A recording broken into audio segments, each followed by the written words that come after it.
What's going on, guys? Welcome back to the channel and welcome back to another video. If you're new, my name's Nick and I created this channel with the goal of making personal finance and investing as simple and as easy so everyone can understand it, and maybe it can help you on your journey as well.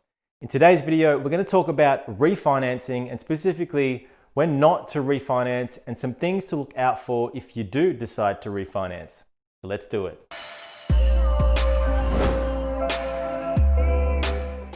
So with interest rates at record lows, it's quite obvious the question is being asked, is now a good time to refinance and take advantage of the interest rates that are historical lows? We've never seen them this low in all of our lives. So obviously the question is being asked by those that have a mortgage, is now a good time to refinance? So we're going to unpack it a little bit, but first we're going to talk about when not to refinance. And the first thing here of when not to refinance is if you have less than 20% equity in the current home that you're looking to refinance, now is probably not the best time for you to do that. So the banks generally operate on an 80-20%, so 80% loan, 20% equity. So if you were to refinance with less than 20% equity, you're potentially going to have to pay lender's mortgage insurance, which is going to go on top of the loan and potentially is going to negate any gains that you would get out of refinancing. So if you've got less than 20% equity, now is probably not the best time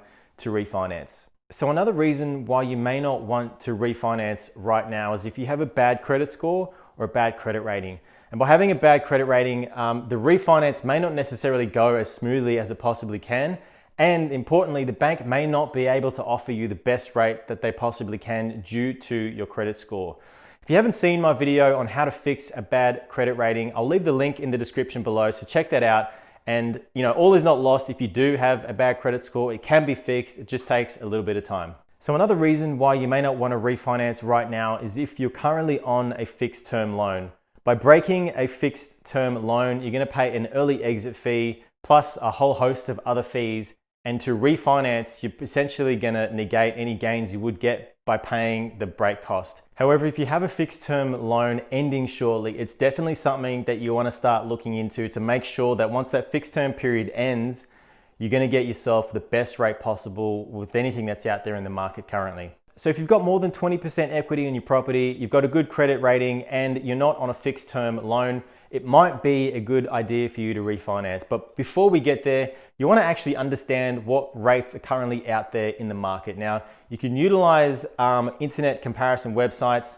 Now, I'd recommend looking at a variety of different websites because some of these comparison websites are heavily biased towards specific lenders because those lenders are paying to be on those sites. So check out a few. You'll be able to get an idea very quickly of what rates are out there in the market. And a tip for you, when you're looking and comparing rates, especially if you're here in Australia, make sure you're using the comparison rate because the comparison rate takes into account all the fees and charges associated with the loan, as well as obviously the interest rate you'll be charged, just to make it easier when you're comparing across lenders. The second thing you want to do here is speak to multiple mortgage brokers. Now, mortgage brokers are great because they're going to do a lot of the legwork for you. But when you're speaking to these brokers, it's important to find out what lenders they have access to and what products they have access to give you, because not all brokers are equal. They each have access to different lenders and different tiers of the lending products as well. So by speaking to multiple brokers, you're going to get a good picture of, again, what rates are currently out there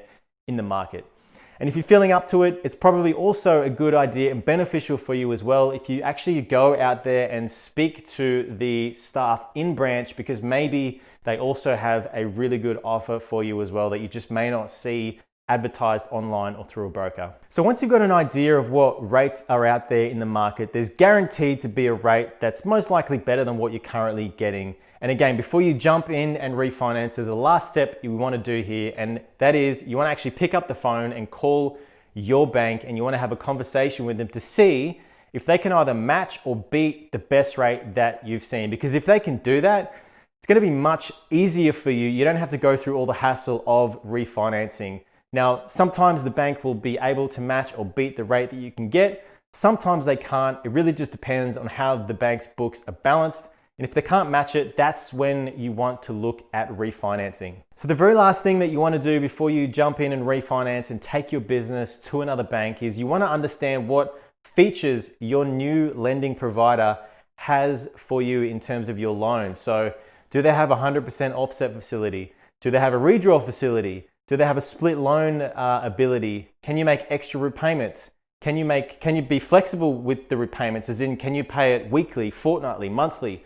All of these things are not actually equal across lenders. So you want to find out all of these things first. And some of the lenders actually may not have a branch for you to go to. And for a lot of people, that might be a deal breaker. Not all lenders have a silky smooth online platform which you can do your banking on. So check what features are most beneficial for you and what features you like on your loan, and make sure that your new lender has the features that you're looking for. And lastly, I've got some tips for you if you do decide to refinance. Now, when you are leaving or discharging your mortgage from your current lender, you will most likely have to pay a mortgage discharge fee. Now, it'd be best if you can negotiate and get that fee waived, but it's highly unlikely that the bank losing your business is going to then reduce or give you a free pass here. So it's best to ask, but a mortgage discharge fee is what you're most likely going to have to pay from the lender that you're leaving. And the bank that is welcoming your business is most likely going to charge you an establishment or an account opening fee. And it's probably something that you can negotiate and get waived if you like, but it's something to consider. The fees when you're leaving the bank and the fees when you're joining the bank, they will always clip you where you can, and it's in your best interest to see if you can negotiate a lower fee or get it waived entirely. And the biggest tip that I have for anyone that is looking to refinance, and if you take anything away from this video, this is it. So say for example, you're refinancing your mortgage from your current lender, and let's say for example, you've got 18 years left to pay on that mortgage. When you refinance to your new lender, you wanna make sure that the new loan has 18 years or less. A lot of lenders, they'll refinance and they will give you a 30-year loan, which takes you all the way back to the very beginning of when you started paying down your mortgage. So this is the most important thing. When you refinance, make sure you have the same amount of years left on that new loan as you did with your current. Even better if you can reduce the number of years, because then obviously your payments might be a little bit higher, but at the same time, you're gonna pay down your mortgage a lot quicker. So that is the biggest tip that I have for anyone refinancing your mortgage. Make sure you've got the same loan term left on the new loan that you have. So hopefully that's given you an idea of when you shouldn't refinance, and if you are refinancing, some things that you can look out for along the way and maybe save yourself a bit of cash. That's all we have time for today's video. I appreciate you watching, stopping by the channel. Until next week, 7 p.m. Thursday, I'll catch you soon.